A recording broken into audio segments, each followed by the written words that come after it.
Après avoir été chercher mon petit rafraîchisseur au Starbucks, je peux vous assurer que je suis en forme pour vous tourner cette vidéo des sorties resques, donc c'est parti.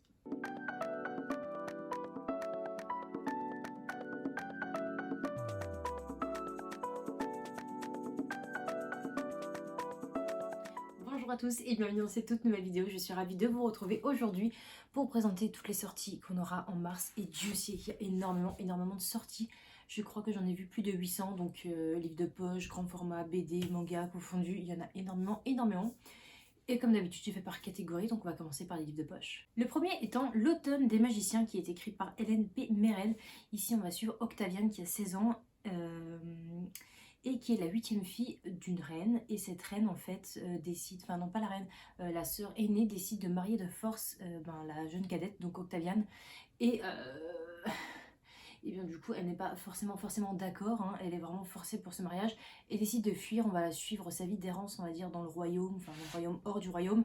Et je sais qu'on parlera de rencontres ou autre, alors je sais pas exactement de quoi on va parler, mais j'en ai jamais entendu parler. Je pense que ça peut être une saga, en tout cas, vu que c'est sorti en poche, il y a moyen que la suite soit sortie en grand format, mais ça va l'air assez intéressant, donc je l'ai noté.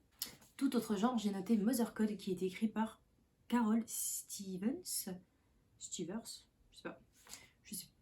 J'arrive même pas à me relire. Nous sommes en 2049 et du coup la race humaine est totalement en péril, on va dire. Et la seule solution, c'est que tous les nouveau-nés soient mis, on va dire, dans une genre de couveuse ou quelque chose comme ça, je crois.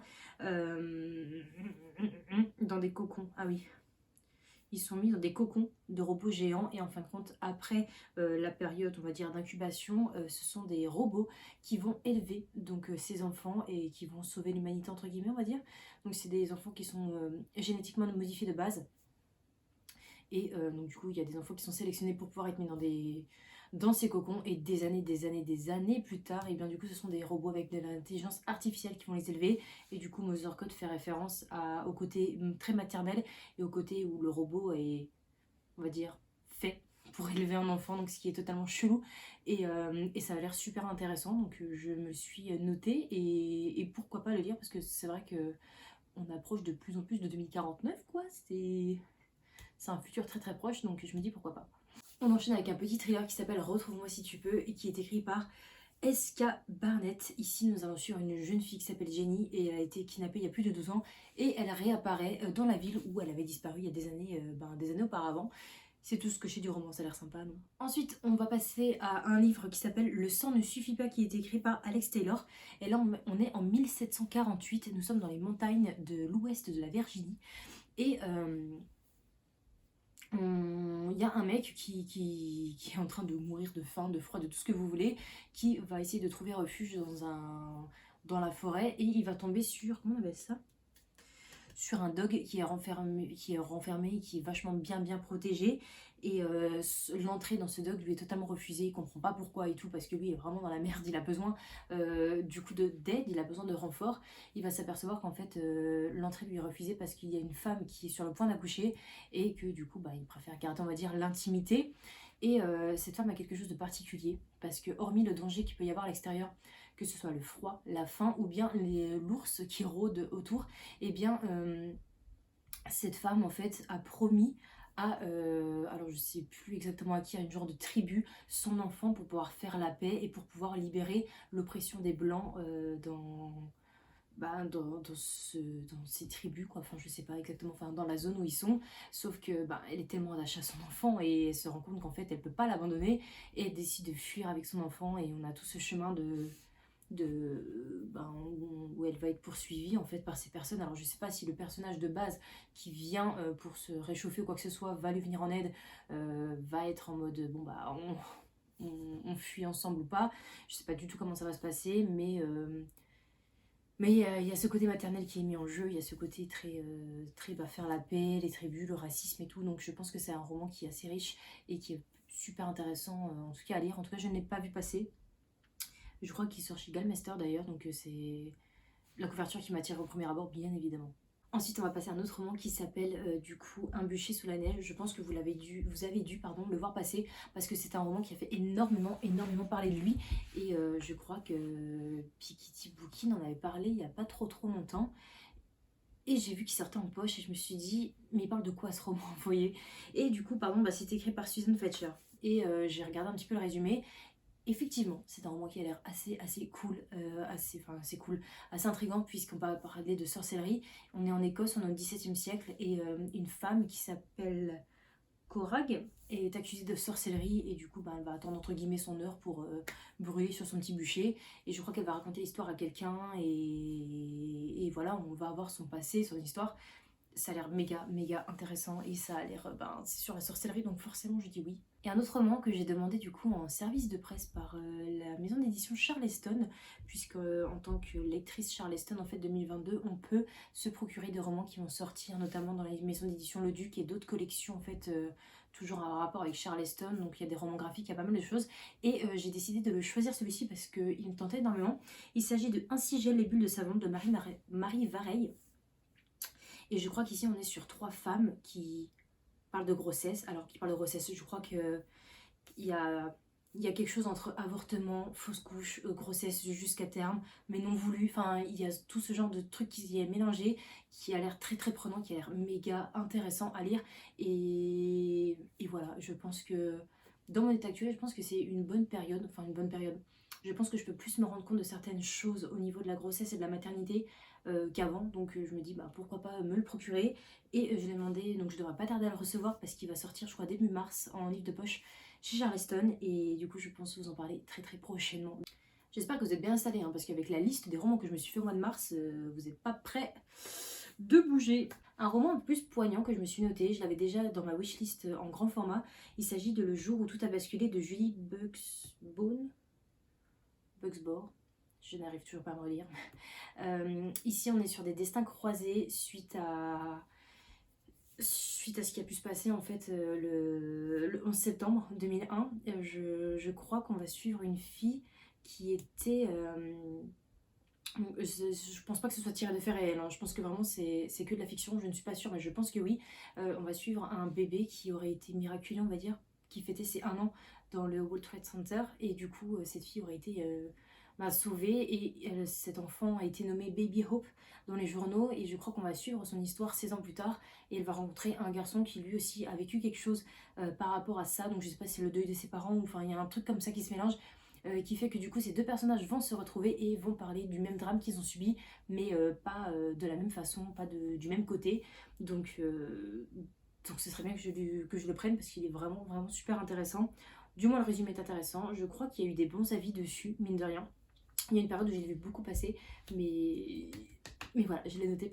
On passe maintenant au grand format et tenez-vous bien parce que du coup j'ai beaucoup plus de grand format que de livres de poche et Dieu sait que j'avais déjà pas mal de livres de poche, donc soyez encore patient s'il vous plaît un petit instant. Et je commence avec le roman Into the Deep qui est écrit par Sophie Grisel et ici on est à plus de 11 000 mètres de profondeur. On est sous l'océan et je crois que on est sous l'océan Pacifique, on est vraiment à l'endroit le plus profond on va dire de l'océan, donc de la Terre. Et c'est là en fait que nous avons notre personnage principal qui s'appelle Sam, qui va découvrir une créature qui va peut-être changer la vision qu'on a du monde, de l'univers, ou vous voyez ce genre de choses. Et j'aime de plus en plus en fait l'univers, si je peux appeler ça un univers bien évidemment, mais j'aime de plus en plus quand ça se passe dans tout ce qui est fond marin, côté un petit peu abysse et tout, enfin j'aime beaucoup. Et la couverture, la couverture m'attire en premier et le résumé je me suis dit ouh ça peut que me plaire. Donc on ajoute à notre wishlist. Ensuite, eh bien, une suite de saga, si je peux dire. Il s'agit de l'affaire Alaska Sanders de Joël Dicker. Vous savez que j'avais adoré La vérité sur l'affaire Eric Hébert. Je n'ai pas lu encore, je crois que le tome 2, ça doit être le livre de Baltimore. Et le tome 3, du coup, ce roman qui va sortir. Mais vous savez que j'ai eu un vrai coup de cœur pour ce roman. Et du coup, je suis un peu contente de voir qu'il y ait une suite, on va dire, entre guillemets. Mais c'est des beaux bébés quand même, c'est des beaux bébés, même si ça se lit vite, faut se motiver à le sortir quand même de sa pile à lire, donc on verra quand je vais me le procurer. Ensuite nous passons à un roman où la couverture est juste magnifique, il s'agit donc du Secret de Lost Lake et c'est écrit par Jacqueline West. Nous allons suivre une jeune adolescente qui a plus de 11 ans, qui s'appelle Fiona. qui vient du coup d'emménager à Lost Lake. Elle a du mal à s'adapter à cette nouvelle vie. Elle vient d'emménager, elle se sent très seule, elle a perdu ses amis, sa grande sœur ne va pas forcément vers elle, elle s'en fout un petit peu, elle la délaisse. Et du coup elle va décider de se réfugier dans une bibliothèque. Et dans cette bibliothèque elle va découvrir un roman. Et ce roman du coup, eh bien, elle adore l'univers de ce roman. Mais elle s'aperçoit que ce roman a quand même beaucoup de similitudes avec la ville de Lost Lake, étant donné qu'on parle de deux filles, de deux sœurs, d'une disparition et d'une petite ville, donc exactement comme Lost Lake. Et on est dans un monde où est-ce que c'est vraiment de la fiction ou est-ce que ça s'est vraiment passé? Est-ce qu'on est sur quelque chose qui a été raconté dans un roman qui a vraiment eu lieu ou pas? Et je crois qu'il y a un phénomène de livre qui disparaît et qui réapparaît à un endroit et tout. Enfin bref, ça a l'air vraiment super sympa à lire. Et la couverture, je ne peux pas faire autrement que vous parler de la couverture parce qu'elle est juste exceptionnelle, quoi. Juste pour ça, je l'ajouterai à ma wishlist. Mais même le côté du roman, après l'avoir lu, la quatrième couverture me tente énormément, donc on ajoute bien évidemment. On enchaîne avec un autre roman qui s'appelle Medalla Express, qui est écrit par David Morossinetto. Voilà. Dans le résumé, on nous demande d'imaginer une ville grise avec des chemins d'usine, avec des cheminées d'usine, pardon, et avec une gare qui est gigantesque. Et cette gare, en fait, elle a énormément de trains et tous les trains sont possédés par une même personne, hormis un seul. Et parmi cette gare remplie de monde et de trains, nous allons suivre spécialement une orpheline. Je ne me rappelle plus de son prénom du tout, mais cette orpheline, en fait, pour gagner de l'argent, eh bien, va tout simplement nettoyer les trains, faire des petits ménages dans la gare et tout. Et un jour, elle va avoir dans sa poche un billet de train pour le quai 1001, donc un mystérieux quai 1001, et plus exactement pour le pour le Medalla Express, qui est un train dont on ne connaît pas vraiment la destination. Elle va se dire que c'est un billet de sortie pour aller ailleurs que dans cette ville grise en fait où elle est en train de pourrir à faire des ménages. Et ça a l'air un univers assez particulier et j'ai beaucoup aimé la couverture. Le résumé m'intrigue énormément et je pense qu'on va vivre une aventure avec cette petite enfant et ça a l'air assez passionnant, donc je l'ai noté également. Ensuite, on part sur je crois que ça doit être un genre thriller young adolescent. Il s'agit de Lien du sang qui a été écrit par Karen McManus. Et je crois que c'est la même personne qui a écrit genre tout ce qui est Qui ment, Se taire ou mourir, vous voyez ce genre de roman qui est sorti sur Netflix, également en série. Et ici on va suivre alors Millie, Aubrey et Jonah qui sont des cousins. Ils sont tous cousins sauf qu'ils ne se sont jamais rencontrés. La seule fois où ils se rencontrent, eh bien, c'est quand leur grand-mère décide de les réunir sur une île qu'elle possède pendant des vacances d'été et c'est à ce moment-là qu'ils se voient pour la première fois. Il faut savoir que cette grand-mère a déshérité du coup tous ses enfants et ben, les petits-enfants, donc les trois cousins, vont décider de mener enquête pour savoir pourquoi elle a déshérité leurs parents et surtout quel est le secret de famille dans tout ça. Sauf qu'en arrivant dans l'île, ils vont découvrir pas mal de meurtres élucidés et bah, du coup une nouvelle malédiction se met un peu sur l'île. Donc ils vont être embourbés là-dedans et voilà, je pense que ça peut être un truc un peu adolescent, assez sympa à lire et assez rapide à lire, donc pourquoi pas. Ensuite, j'ai noté un livre, alors je n'ai pas du tout le résumé, parce que le résumé n'était pas disponible sur Booknode. Il s'agit de The Cat Who Saved Books de Sosuke Natsukawa. Et ici, je sais juste qu'on parle de fantasy, de Japon, de chats et de bouquins, donc c'est un cumul de choses que j'apprécie fortement, donc je me suis noté dans ma wishlist. Un roman que je vais recevoir en service de presse par Hugo Thriller. Il s'agit de L'affaire Eva Beck de Julia Rivard. Et ici, on est sur une... alors, c'est Hugo Thriller qui me l'a proposé, mais ça va sortir, je crois, chez Hugo New Romance, parce qu'on est vraiment sur un thriller avec une romance. Et la romance prend le dessus par rapport au thriller. Vous voyez ce que je veux dire? Donc on nous l'a proposé parce qu'il y a un côté thriller qui n'est pas forcément adapté aux personnes qui lisent la romance. Mais du coup, moi, vu qu'en ce moment, les deux, je suis fan, en toute honnêteté, je pense que ce roman peut me plaire. Et du coup, je vais vous en parler prochainement. Un autre thriller dont je vais vous parler, parce que j'ai noté pas mal de thrillers sur la fin. Il s'agit de The Corpse Queen, qui est écrit par Heather M. Herman. Et alors, je n'ai pas noté le résumé en entier, parce que c'est vrai que sur certains romans, vous avez des résumés à rallonge et ça me plombe de les lire, encore plus de les retenir, donc en toute honnêteté j'ai fait court. Je sais juste que c'est un thriller historique, sombre et féministe. Donc, on ajoute à la wishlist. Ensuite, ce roman me tente, mais vous imaginez même pas à quel point. Il s'agit de La Chute libre qui est écrit par T.J. Newman. Et là, imaginez que vous embarquez dans un vol en direction de New York. Vous avez 144 passagers. Vous faites partie de ces passagers. Donc tout se passe bien. Sauf que la seule chose dont vous ne savez pas, c'est que 30 minutes plus tôt, le pilote, enfin la femme et les 2 enfants du pilote ont été kidnappés. Et le mec, le kidnappeur, demande tout simplement au pilote de cracher l'avion s'il veut que sa femme et ses enfants vivent. Et on vous souhaite un très bon vol. Voilà, voilà. Et ce résumé m'a tenté énormément. Je me suis dit, mais ça doit être ouf. Je pense qu'à lire, ça doit être tellement allaitant et ça doit être tellement passionnant que du coup, je sais pas, je me suis chauffée toute seule tout à l'heure. J'étais en train de lire le résumé. Je me dis, mais ça a l'air juste génial. Il faut que je le lise. Et du coup, ben, j'espère que vous êtes autant hypés que moi sur ce roman parce que du coup, il a l'air juste ouf à lire. Bientôt la fin, on reste concentré s'il vous plaît les amis, on va partir avec un roman un peu plus young adulte qui s'appelle Souveraine et qui est écrit par Laura Sébastien. Je pense que vous avez entendu énormément parler de ce bouquin. Il y a eu des box qui ont été faites et envoyées à pas mal de chroniqueuses, notamment instagrammeuses et booktubeuses et je me suis jamais penchée sur le résumé en lui-même et là je me suis dit bon je vais lire le résumé parce que bon il fait partie des sorties les plus recommandées en ce moment et les plus vues. Et bien ça m'a tout l'air pas mal en fin de compte. Ici, on va suivre une impératrice qui éduque ses 3 filles de façon très très malléable, on va dire. Elles sont éduquées avec l'art du mensonge, avec la séduction et la manipulation. Et en gros, elle les éduque pour que ce soit des armes. Et je crois qu'il y a un côté où ces 3 princesses ou je ne sais quoi vont devoir en fait manipuler les princes des autres territoires pour pouvoir récupérer la thune et pouvoir récupérer en fait tout ce qui est un territoire encore une fois. Donc je pense que ça peut être un truc assez sympa à suivre, à lire. Je pense pas me le procurer de suite parce que mine de rien c'est le premier tome d'une saga. Je crois qu'il y en aura 3 et on connaît les sagas qui terminent jamais en France donc à voir si tout sort ou pas. En tout cas ça m'intrigue énormément et il reste dans un coin de ma tête of course. Le dernier livre grand format qui sort, il s'agit de La Reine des Ombres. Pareil, vous avez dû en entendre énormément parler. C'est écrit par Tricia Levenseller. Et je suis juste. On nous dit 1. Courtiser le roi des ombres. 2. L'épouser. 3. Le tuer. Bon, c'est une meuf qui va devoir faire ça.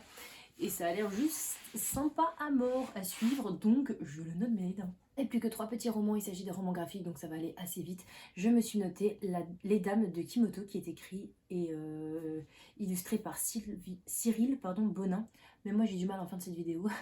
C'est un roman sur le Japon. On va suivre 3 générations de femmes qui ont vécu au Japon. C'est tout, ça a l'air super sympa, ça a l'air rapide à lire. Et ça a l'air tout mignon, alors on note. Je me suis noté un roman un petit peu plus sombre, un petit peu plus... pas d'actualité, mais enfin très très sombre. Il s'agit de Tout va bien, écrit par Nicolo Fila. Ici, on va suivre une prof. Je sais pas exactement elle enseigne quelle classe. C'est une prof qui est très stricte, qui est très exigeante avec ses élèves. Et il y a un côté sadique, vu qu'elle prend un malin plaisir de punir ses élèves et de les réprimander H24. Et on s'aperçoit que quand elle rentre de son travail, eh bien c'est une femme qui est seule, qui est triste. Et sa tristesse se transforme, on va dire, en pouvoir tout simplement à l'école. Et elle prend un malin plaisir de le faire. Sauf qu'un jour, un de ses élèves va s'introduire chez elle, je crois. Et je sais plus exactement ce qu'il va faire, mais je sais qu'il va saccager la maison ou le jardin, ou bref, un truc comme ça. Et elle va péter les plombs et elle va... avoir un geste, je crois, je ne sais plus comment c'est dit, elle va avoir un geste qui va être un peu trop, on va dire, elle va aller trop loin dans ses gestes et malheureusement sa vie va basculer du jour au lendemain. Je ne sais pas ce qui va se passer, je ne sais pas si elle va frapper un élève ou quoi que ce soit, je ne sais pas du tout, mais je pense qu'il y a quelque chose comme ça et je pense qu'il y a un côté burn-out, ras-le-bol et tristesse qui va être mis en jeu là-dedans. Il faudra, je pense, prendre du recul énormément pour lire ce roman, pour ne pas prendre parti et juste accepter l'histoire telle qu'elle est, telle qu'on nous la raconte dans ce roman graphique. Et j'aimerais en tout cas me la procurer parce que c'est un roman où la couverture m'a beaucoup appelé, on va dire.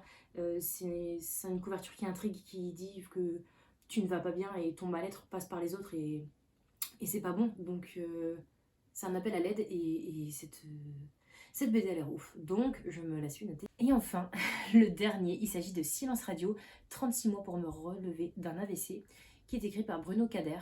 Alors, je ne sais pas si c'est un roman autobiographique, roman illustré autobiographique ou pas, mais on sait que dans le résumé, on dit Bruno Kader, 54 ans, subit un AVC en gros, et en gros, bah, il a 36 mois pour se rétablir et tout, jusqu'à retourner au travail peut-être ou pas.